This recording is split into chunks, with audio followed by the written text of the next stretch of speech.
Hi all, today we want to show you our base in Dune Awakening, talk about some base limits and also hope to provide some inspiration when it comes to making a base look good.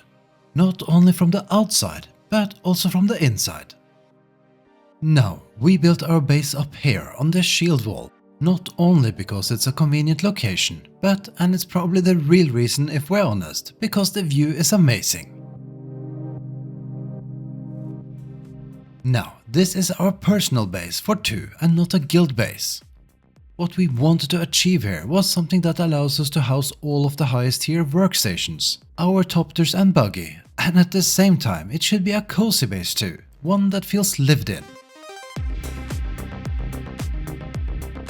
Our base has various connected buildings and rooms which serve different purposes, and we wanted a kind of tier layout that's nestled between the rocks.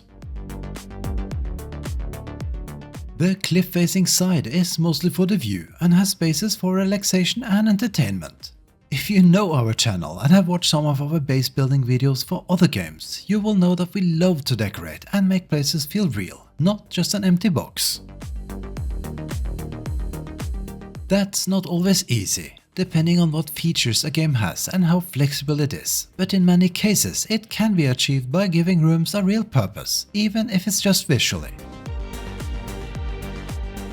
And that is often done by using placeables or decorations if you like. Now, Dune Awakening has a good number of items and we are happy to see them regularly expand on build and decoration pieces. Be that through free updates, DLCs, Twitch drops and similar, so you generally have a good choice when starting out to build your base. But let's talk about some of the challenges. If you, like us, like to add lots of decoration and lighting to your base, you will soon notice that there are certain limitations. In Dune Awakening, a base does not only have an overall building piece limit, but also limits for the max number of workstations, lights, storage, decorations, doors, and even a separate limit for projections or holograms as we like to call them. Now, as we go through our base, you will notice that we have managed to place a good number of items overall, or at least we hope so, but we also reached the overall limit of lights and decorations we could place. And here's the hitch. While we have maxed out the number of staking units for our base, we actually only use 2/3 of them for our building, so why is that? As we mentioned earlier, we wanted to keep the base reasonable in size, but in order to place more decorations and lights, as the limits are calculated based on how many of them you have placed.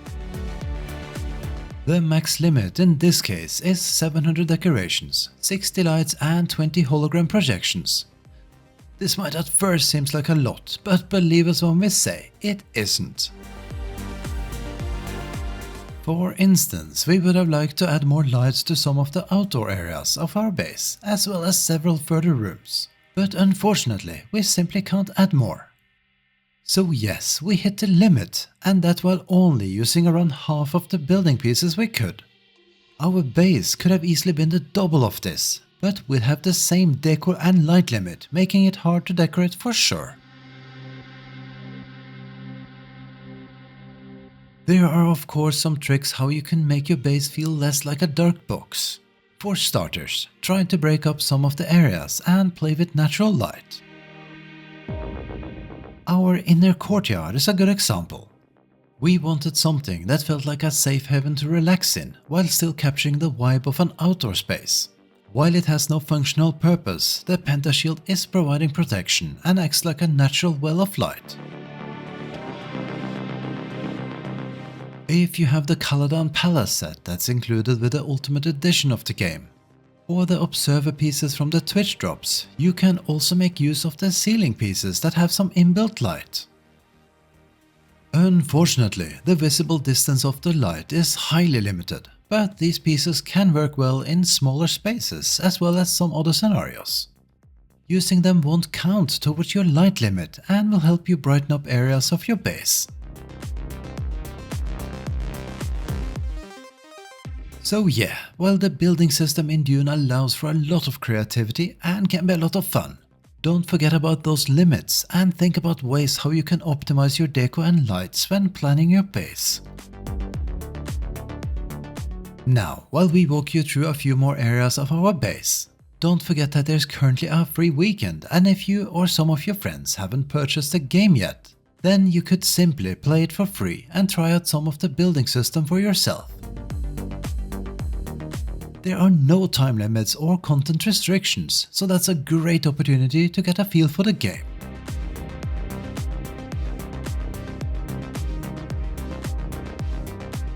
We'd love to hear what you think about our humble abode and what tips you can share when it comes to adding lights to your base.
As always, thank you so much for watching.